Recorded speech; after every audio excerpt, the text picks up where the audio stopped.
당 대변인 역할, 당론과 제 개인 소신이 부딪힐 때는 고민을 하게 되죠. 고민을 하게 되고 저희 당에는 대변인이 저까지 포함해서 3명이고 원내대변인이 2명이 있고 또 부대변인이 또 70명 정도 있습니다. 그래서 그 뜻에 맞는 분들에게 이제 논평을 부탁하기도 하고 또 주요 사항 같은 경우는 제 생각보다는 또 당 입장을 많이 반영한 논평을 내는데요.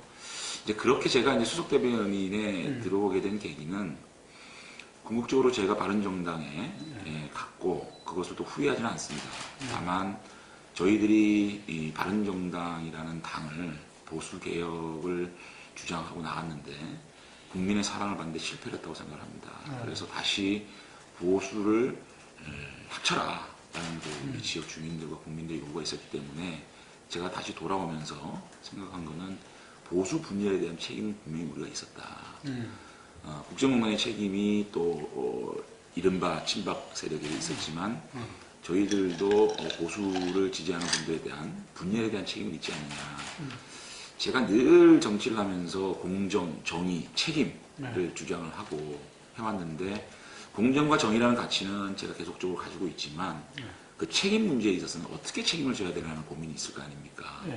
그래서 일단 우리 보수 진영을 단합시키고 단결시키고 결집시키는 그 역할, 그 역할을 1차 책임으로 생각을 하고 그것이 이루어지지 않았을 때는 제가 또 어떻게 2차 책임을 져야 될지 그 부분에 대한 고민은 지속적으로 하고 있습니다. 우선적으로 책임을 짐으로 인해서 국민들이 어떻게 환호하는지를 제가 개인적으로 정치를 오래 하진 않았지만 느껴본 적이 있어요. 18대 국회의원 4년을 하고 난 다음에 제가 그때 44살밖에 안 됐는데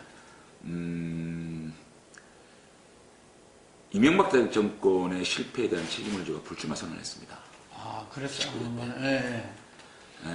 그것에 대해서 우리 지역 주민들이 젊은 정치인이 이렇게 자기의 기반을 두고 포기할 수 있나라는 그런 것들에 대한 여운이 20대에 제가 무소속으로 제기할 수 있는 큰 이제 발판이 됐다고 저는 생각을 하거든요. 그러니까 제가 다르다. 그렇죠. 그 당시에 물론 제가 박근혜 정권, 박근혜 이제 비상대책위원장하고는 좀 사이가 안 좋았기 때문에 공천을 받았을지 안 받았을지 모르겠지만 어쨌든 제가 그 당시에 아시다시피 디도스 사태라든지 이명박 대통령에 대한 뭐 이런 여러 가지 이 국민적 비판에 직면을 해서 누군가는 책임을 져야 되는 거 아니냐. 그래서 초선 의원 중에 친이계를 어떻게 보면 친이계 의원이었다라고 얘기를 할 수 있는 제가 자리를 비움으로 인해서 국민들이 좀 더 우리 보수 진영에 대한 책임 문제에 대해서 좀 존중해주지 않을까라는 판단으로 이제 제가 불출마 선언을 했고요. 지금의 자유한국당이 왜 이렇게 책임을 안 지느냐라는 말씀을 하시는데도 불구하고 그 지점은 이렇게 좀 봐주셨으면 좋겠어요. 좀 더 우리가 반성하고 혁신을 하겠지만 홍준표 대표께서 240개의 지역 중에서 72개의 당협위원장을 교체를 했습니다. 현역 의원이 4명이가 들어가 있었죠. 과연 우리 정당사에서 이런 그 작은 정당이 아니라 원내 1, 2당을 다투고 있는 큰 정당에서 지역구의 당협위원장의 3분의 1을 쳐낼 수 있을 것인가. 거기에 대한 인적 청산에 대한 부분에는 좀 인정을 해줄 필요가 있잖아요. 이게 많이 가려져 있는 부분이 있거든요. 그리고 실질적으로 오히려 사당함으로 아니요, 그거는 조금 이제 나중에 말씀드리고요. 어느 누구 한 명도 거기에 대해서 사실 뭐 우리 김능구 대표님 잘 아시겠지만은 당에서 당협위원장을 쫓아냈을 때 뭐 당사가 유리창이 깨지고 그렇죠. 뭐 그런 상황이 벌어지는데도 사실상 이용구 그 당무감사위원장을 객관적으로 두심으로 인해서 아주 명확한 수치화를 해가지고 이걸 커터에 만들어서 딱 블라인드로 끊어냈기 때문에 저는 이제 그 파장이 없었다. 그래서 일단 인적 혁신 그리고 친박 핵심에 대한 당의 인적 혁신을 하지 않았느냐. 그 부분에 대해서 이제 저희들이 아직은 미흡할 거라고 생각합니다. 미흡하는 과정들을 지방선거를 통해서 좋은 분들을 공천하고 발탁함으로 인해서 지속적으로 인적 혁신을 해야 되지 않겠느냐. 거기에는 저 자신도 예외가 될 수가 없다. 국회의원들은 결국은 총선 공천 때 또 책임을 물어야 되는 부분이 있으니까 여러 가지 국정농단 책임이나 보수 분열의 책임이나 여러 책임이 있는 의원들이 총선 때까지 얼마나 당을 위해서 희생하고 당을 지지율을 높이기 위해서 노력하느냐에 따라서 그 평가에 대해서 또 공천 때는 저희가 책임을 지어야 되는 부분이 있고, 그 다음에는 두 번째는 이 제2혁신위를 띄웠습니다. 아직까지는 제2혁신위가 자리를 잡아서 별 뉴스가 많은 안 이제 나와요. 안들이 안 나오는데, 네. 저는 김용태 의원의 혁신력, 혁신의 어떤 그런 의지를 믿고요. 서민과 중산층을 위한 이제 그런 공약들, 또 그런 정책들을 사실 정책적으로 뭔가를 내놓겠다 그러더라고요. 예, 쏟아낼 건데, 이렇게 우리가 지속적으로 이런 모습을 보이면 궁극적으로 인적 혁신과 정책 혁신을 통해서 국민들에게 끊임없이 소구를 한다면 언젠가는 우리 국민들 자유한국당의 어떤 혁신의 의지와 반성 의지를 좀 인정해 줄 때 국민들이 좀 지지를 해주지 않을까라는 목표를 가지고 지금 이렇게 정치를 하고, 그 말씀 저희가 겸허하게 또 받아들여야 되는 지점이, 이 정치라는 게 기본적으로 현실이고 또 우리 정치권 말고 지역사회에서 또 국가적으로 훌륭한 분들이 저희 자유한국당의 현재 지지율이나 당선 가능성, 자유한국당으로 출마했을 때 당선 가능성 부분을 다 고민을 하지 않겠습니까? 이제 그러다 보니까 인적인 인재 영입이 수월치만 않는 것은 사실입니다. 그럼에도 불구하고 최선의 노력을 다하고 있고, 사실 야당이라는 입장에서 젊은 신인이라든지 또 명망가들을 모시고 오기 위해서는 또 보안도 지켜야 될 부분이 있고, 또 갑자기 그 이름을 말씀을 하셨을 때 주위에서의 어떤 비판도 있을 것이고, 그런 것들을 상대를 좀 존중하는 입장에서 저희들이 지속적으로 좋은 분들에 대해서 지금 인재 영입을 하고 있는 과정이지만, 아직까지는 국민들이 만족할 만큼 성과가 없는 것도 사실인데, 지속적으로 지방선거 나가기 때문에 노력하겠습니다. 카드는 있다? 없지는 않습니다. 사실은 경남도 그렇고요.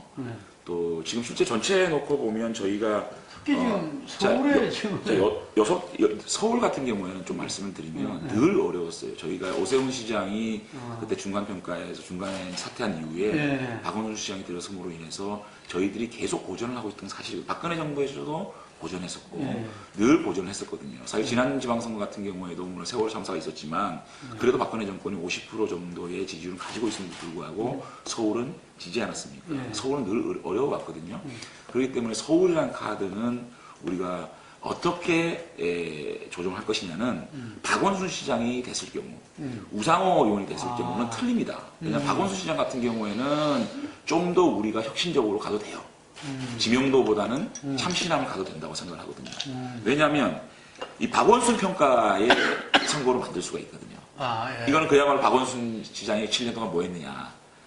박원순에 대한 평가와 박원순에 대한 어떤 그 국민적 심판, 이런 쪽으로 프레임을 가다 보면 우리가 좀 더 알려진 인지도가 약하더라도 오히려 새로운 인물을 또 추천할 수 있을 것이고, 우상호 의원 같은 경우에는 과거의 부산시정, 서울시정과는 또 거리가 있는 분이기 때문에 좀 더 대척될 수 있는 인물을 구할 수 있기 때문에 서울이라는 카드는 조금 더 지켜봐야 되는 경륜이 있는 분으로 조금 더 저희들이 전략적으로 누가 후보가 되느냐 보고 저희들이 영입이라든지 조금 늦어지겠네요. 조금 늦어진다고 봅니다.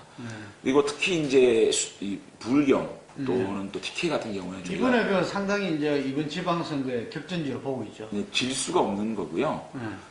여기서 진다 그러면은 지금 여론조사에서는 PK는 더 어렵게 나오고 이제 있어요. 물론 뭐 여론조사에서는 그렇습니다만은 부산 저희 지역구니까 이번에 서울에 부산을 다녀온 바에 의하면 부산 특별히 한진해운이나 한진중공업에 실직자들이 많습니다.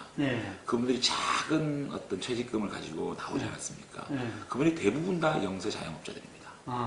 그분들이 최저임금의 직격탄을 맞고 과연 내가 계속적으로 이 자영업을 할 수 있겠냐라는 폐업을 고민하는 이런 민심들이 확 돌아섰더라고요. 두 번째는 학부모들이 초등학교 1, 2학년 방과 후 영어학습 없애는 거 경로를 하고 있습니다.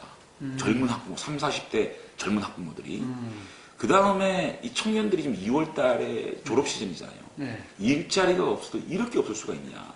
그리고 일부는 전부 다 공무원 뽑는 공시적으로 빠졌단 말이에요. 사상 최악의 청년 일자리 난이 생긴 겁니다. 이런 민심들이 모여 있는 거예요, 지금. 이런 인심들이 저희 아직까지 자유한국당도 싫다. 자유한국당이 좀 개혁을 해서 새로운 모습을 보이면 지지를 해주겠는데 니들도 싫어. 이런 상황이니까 앞으로 얼마 안 남은 시간 동안 우리가 좀 더 문재인 정권에 실망한 민심들을 담을 수 있는 그릇만 만들면 부산이나 경남은 보수에 대한 아직까지의 지지와 기대가 있다고 생각을 하거든요. 그렇기 때문에 제가 사실은 귓속말로 파이팅이라는 말을 많이 들었어요. 이번 부산에. 그러니까 옛날에는 과거의 새누리당 때는 장재원 의원 파이팅 뭐 이렇게 했었는데 요즘은 이제 귓속말로 파이팅이라는 말, 이거 샤이 보수가 분명히 있다고 저는 확실합니다. 예. 그래서 이런 보수의 민심들을 우리가 다시 신뢰받을 수 있는 보수 정당을 거듭난다 그러면은 TK, PK는 저희들이 가능하다 이렇게 보고요. 한 가지만 추가 말씀드리면 충북 같은 경우에는 또 우리가 충북과 강원을 다크호스로 생각을 합니다. 그래요? 충북 같은 경우는 제천 화재가 있었는데 저희들이 최소한의 정치적 책임을 요구를 했습니다. 근데 이 정권은 정치적 책임과 정치 공세를 구분을 못해요. 정치적 책임은 무과실 결과 책임입니다. 과실이 없더라도 이 2개월 동안 100여 명의 무고한 우리 국민들이 돌아가신 데 대한 그 결과에 대한 무한 책임을 져야 되는데 장관, 소방청장 단 한 명도 책임을 안 지고 하부 이 소방대원들만 감옥에 넣고 있는 여기에 대한 이 책임지지 않는 이 정부의 무책임함에 대한 이 충북 주민들 제천에 가니까요 한 달이 건너 한 명이 전부 다 그 돌아가신 분하고 친척이에요. 그 정도로 작은 집단에서 발생되는 이 불신이 광범위하게 퍼져 있고 또 이수정 지사 같은 경우에 직접적인 책임이 있는데도 책임을 안 지고 있는 이런 것에 대한 분노가 있는 아까 말씀 책임이라는 부분에서 강원도 같은 경우에는 평창을 중심으로 해서 강릉을 중심으로 해가지고 이번에 우리 문재인 정권이 보인 이 평창 올림픽을 북한에 정말 너무 저자세로 끌려다닌 최근에도 김영철이 중앙위 부위원장이 온다는 거 아닙니까?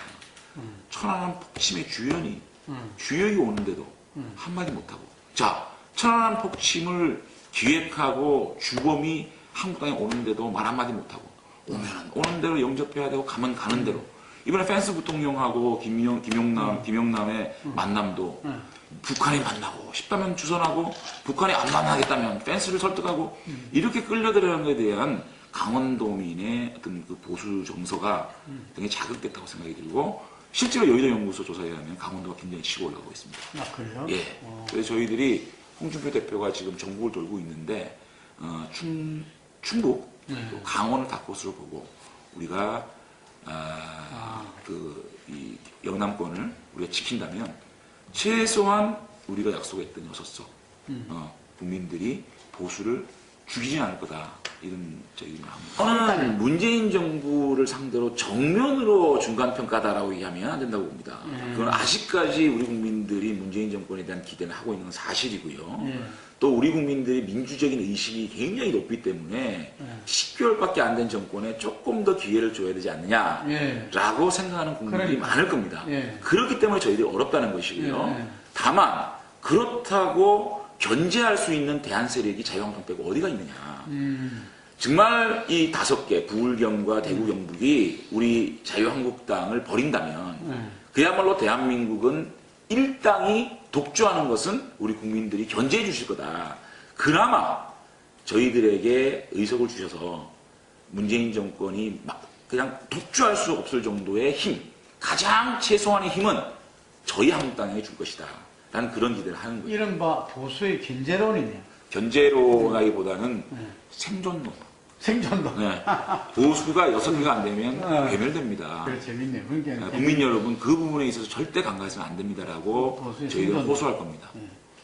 지금 문재인 정권의 대북 지금 평화 착시입니다. 착시고 지금의 평화는 시한부 평화입니다. 시한부 평화. 뭐가 바뀌었죠? 김여정이 내려오고 김영남이 내려오고 현성원이 내려왔다 그래서 북한 핵 문제가 단 한 발짝이라도 변화가 있습니까? 자, 제가 이렇게 조금 강한 이제 예를 좀 들어볼게요. 상대가 칼든 강도예요. 적어도 칼은 내려놔야 악순할 수 있는 거 아니겠어요? 북한의 김정은의 책상에 핵 버튼이 있습니다. 이 버튼이 버젓이 있는데도 불구하고 지금 그들이 내려와서 서울과 강릉을 좀 왔다 갔다 그래가지고 이것이 그 전쟁의 위기에서 우리가 어느 정도까지는 해결된 평화 무드가 조성됐다. 저는 평창 올림픽 마친 날까지의 저는 시한부평하고 가장 저는 올림픽 이후에 이 북핵 문제에 있어서 한미연합훈련의 재개 그거를 우리가 지켜봐야 된다. 북한은 끊임없이 한미연합훈련의 재개를 하지 말라고 요구할 것이고 그것을 했을 경우에는 저는 또 대화는 경색국면을 갈 수밖에 없다. 그래서 지금 우리가 올림픽 기간 동안 올림픽을 평화롭게 치렀다. 여기에 대해서는 평가하고 싶습니다. 북한 김여정과 김영만이 내려가지고 올림픽에 위기감은 없어졌다. 그 이후에 늘 대구 유니버시아드 대회나 인천 아시안게임, 인천 아시안게임도 실제 300만이 왔다 갔습니다. 바로 도발이 있었지 않습니까? 대구 유니버시아드 8개월 후에 핵 실험이 있었습니다. 이 스포츠 외교와 이 북핵 문제를 분리하고 있고 실제로 김정은의 신년사 한마디에 이런 평화 무드가 조성됐지만 그 김정은의 신년사를 다 보면 우리 민족끼리입니다. 우리 민족끼리 대남전선 여기에 손가 넘어가서는 안 된다. 우리는 어쨌든 우리 한반도 위기 시에 우리와 함께 할 수 있는 혈맹은 미국이라는 생각을 하고 우리가 이 대책을 해야지 정말 이 비핵화의 전제 없는 남북정상회담 환상이라든지 또는 또 이 지금의 무드가 마치 평화가 올 것 같은 그런 환상에 사로잡힌다면 큰 북한을 직시하지 못한 큰 위기가 초래될 것이고 다만 대통령께서 우물 앞에 숨 참는 격이다. 지금의 정상회담 논하는 것은 그런 인식 자체는 저는 평가하고 싶습니다. 우리 의원님들 사이에서도 이 권력구조 개편 문제에 대한 다양한 의견이 있습니다.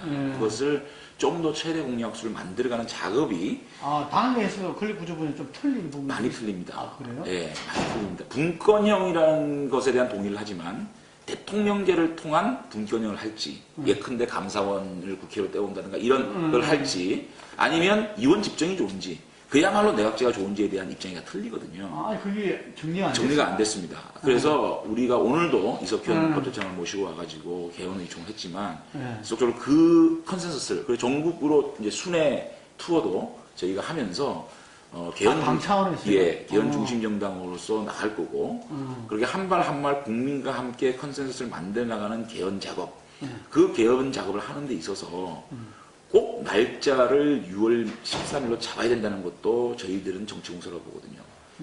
저희 정당을 반개헌 세력으로 몰기 위한 정치 공세라고 봅니다. 왜냐하면 저희들이 116을 갖고 있기 때문에 아무리 문재인 대통령이 개헌안을 내고 민주당이 개헌안을 밀어붙여도 현실적으로 불가능합니다.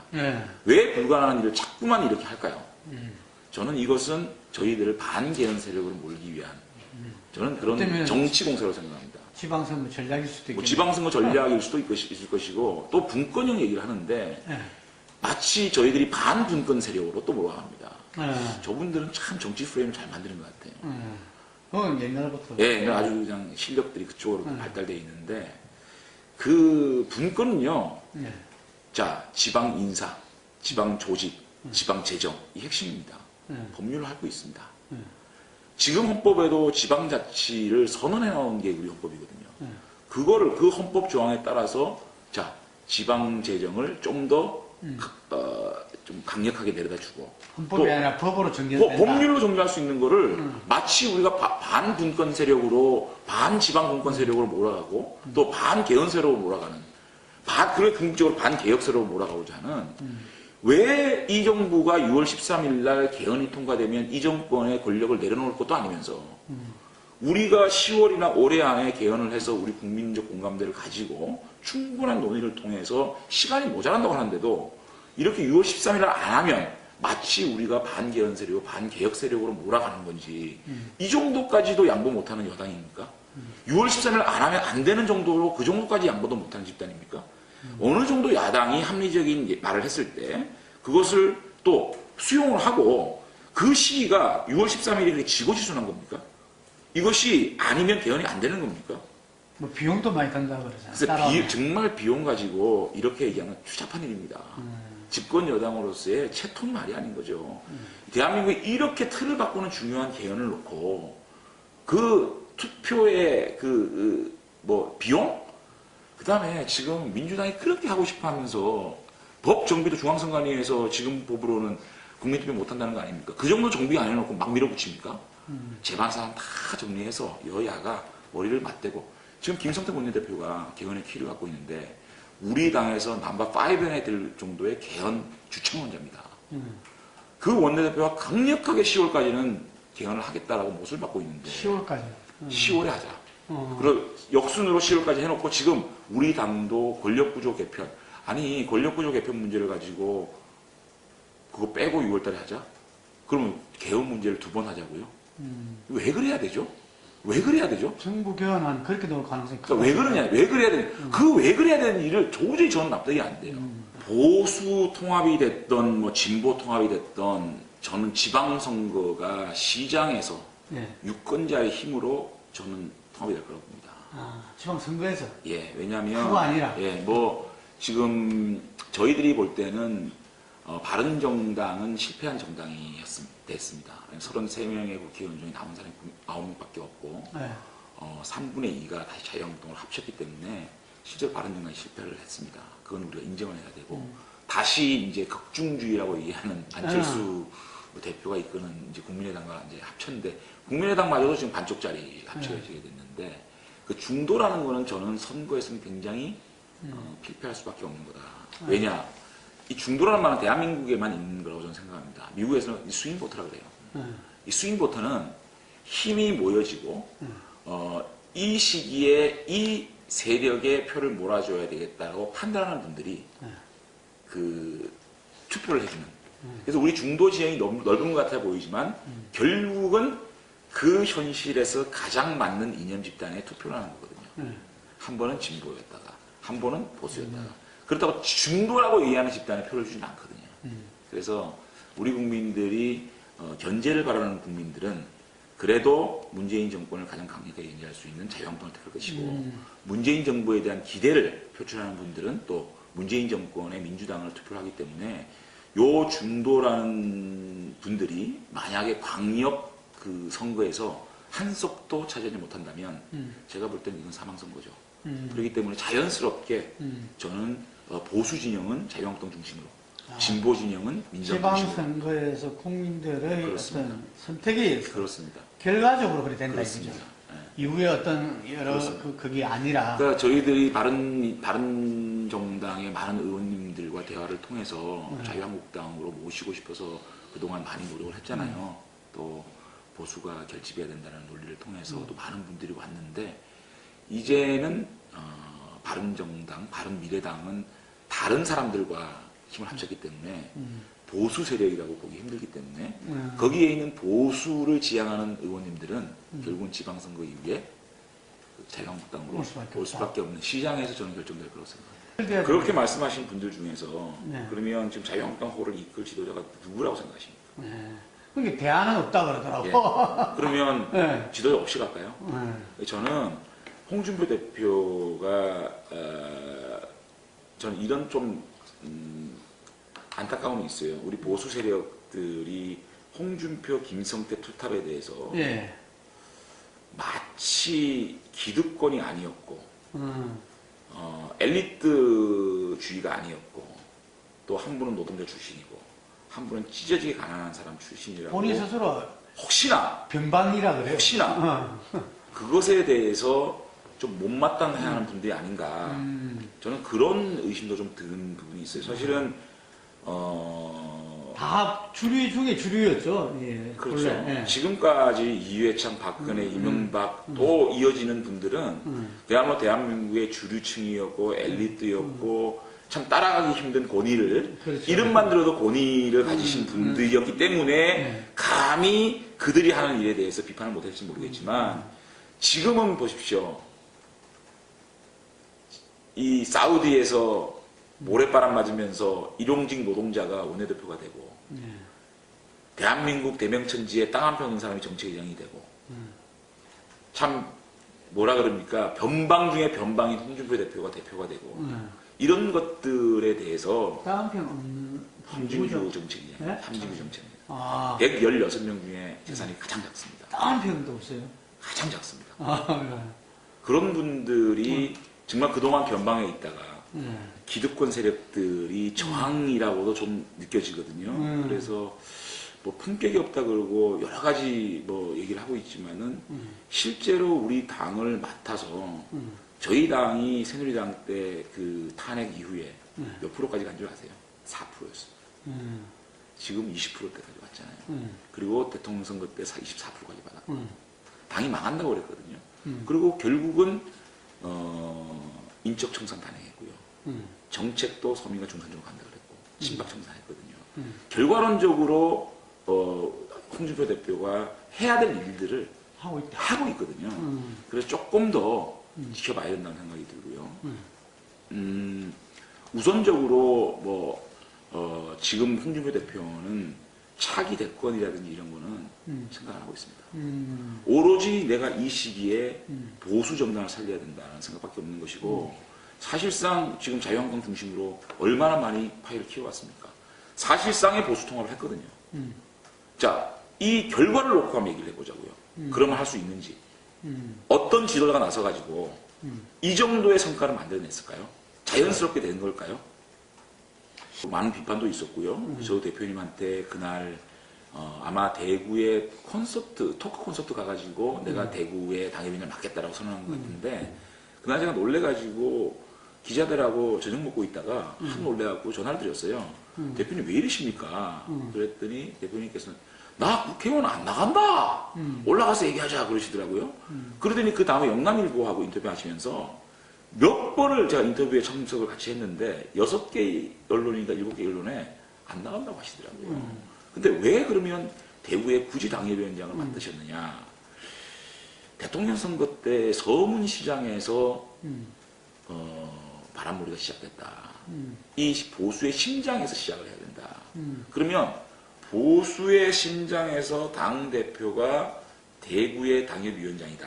라고 하면 이 대구에서 출발한 보수의 지키자라는 바람이 서울에도 TK 분들이 많거든요. 그래서 저는 보수의 심장을 때리기 위해서 우리 정치인이라는 이미지를 강하게 주기 위해서 당협위원장을 맡은 거지.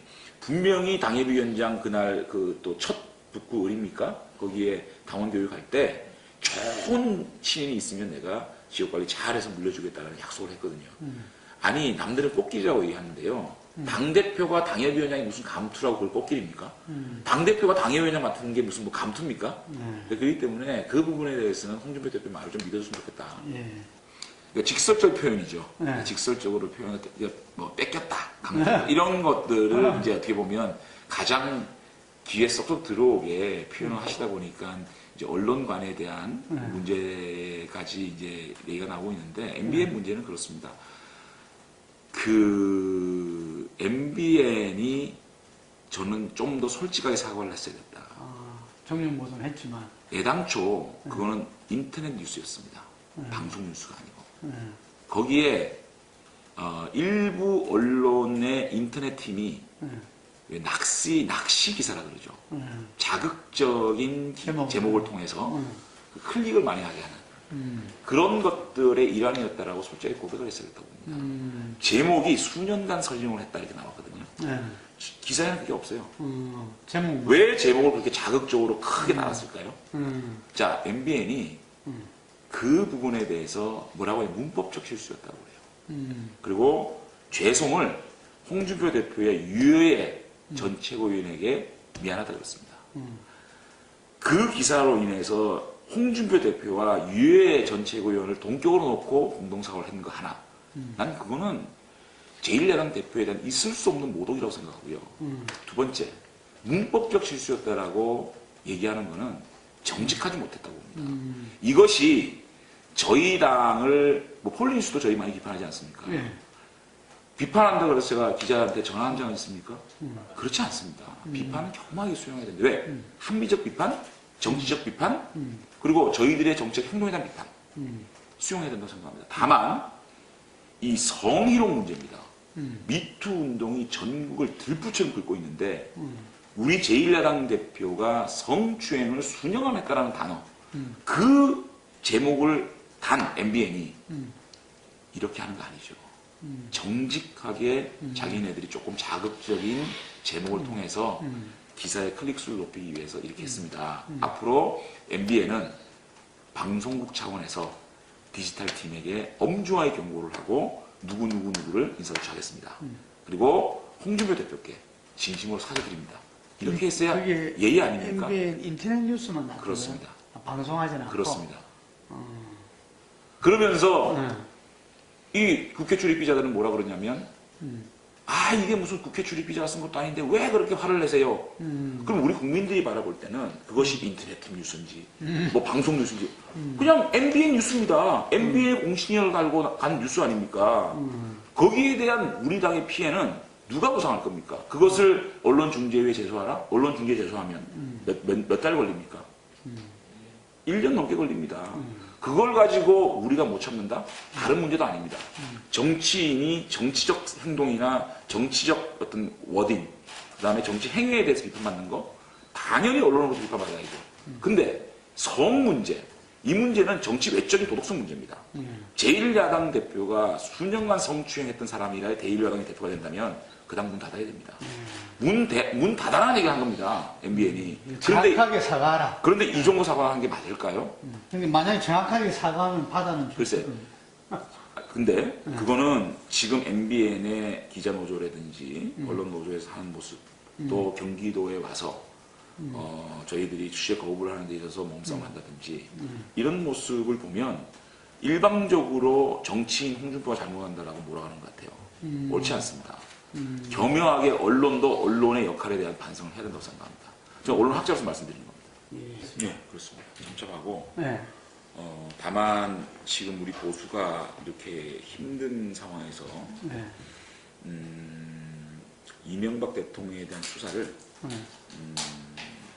이명박 대통령께서 지금 어려운 상황이지만 국민을 바라보시고 검찰 수사에 잘 해명을 해서 정말 아무런 잘못을 하지 않았다면 그 혐의를 벗어났으면 좋겠다라는 기본적인 생각을 가지고 있습니다. 다만 이 정권이 이명박 대통령에 대한 수사를 하는 과정, 수사하는 방법 굉장히 치열하다고 생각합니다.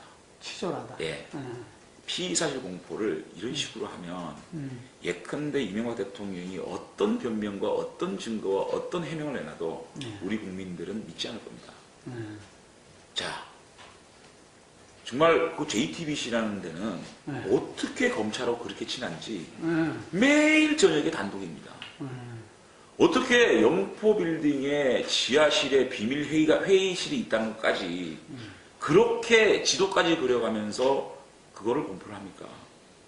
이렇게 되면 그 회의실이 어떤 용도로 쓰여진지도 정확하게 밝히지 않은 상황에서 우리 국민들이 이야, 저 사람 나쁜 사람이네. 이미 이명박 대통령은 씻을 수 없는 범죄가 돼버린 겁니다. 그래서 만약에 법원에서 조금 약한 형이 나왔다는 경우에 또 법원은 봐주기 판결이냐고 난리가 날 거예요, 정치권에서. 이런 정말 상권 분립이 왜곡된, 그리고 검찰에서 어떤 방식으로 왜 이렇게 사실을 공포를 해가지고 한 사람을 마녀 사냥을 해가지고 여론으로 이미 죽여버리고 거의 다 죽은 시체를 수사를 하고 그거 무슨 검찰 조사받고 할 이유가 뭐 있을까요? 이러지 말고요. 진정으로 이명박 대통령을 단죄하기 위해서는 철저한 보안 속에서 이명박 대통령을 소환을 하든 조사를 하든 해야 된다. 적폐청산에 있어서 저는 가장 좋은 적폐청산은 이렇게 봅니다. 저는 촛불정신이라는 것이 권력 남용하지 말고 정말 권력을 잘 운용해서 정말 나라다운 나라 만들어달라고 문재인 대통령을 선출하지 않았습니까? 그건 촛불혁명의 정신이라고 봅니다. 그러면 인정하신다는 거죠. 그럼요. 그런데 문재인 대통령께서 나는 대통령이 되시고 본인 스스로 어떠한 권력도 남용하지 않고 오로지 권력은 국민을 위해서만 쓰고 그리고 부패에 빠지지 않고 또 주변 참모들이 부패하지 않고 박수를 받으면서 퇴임하는 것이 제대로 된 적폐청산이고 진짜 적폐청산이다. 이거를 한번 하시고 나오면 다음 대통령이 결코 그 나쁜 짓을 못하는 역사를 만드는 대통령이 될 것이라고 했는데 그런 식의 적폐청산을 저는 통합을 위한 적폐청산을 생각했는데 정말 과거를 탈탈 털고 또 노무현 대통령 같은 경우에는 법률에 근거해서 과거사를 정리했습니다. 국회에서 법률을 만들어서 과거사 정리를 만들어서 과거사를 체계적으로 정리해 나가셨잖아요. 여기는 법률로 근거하지도 않습니다.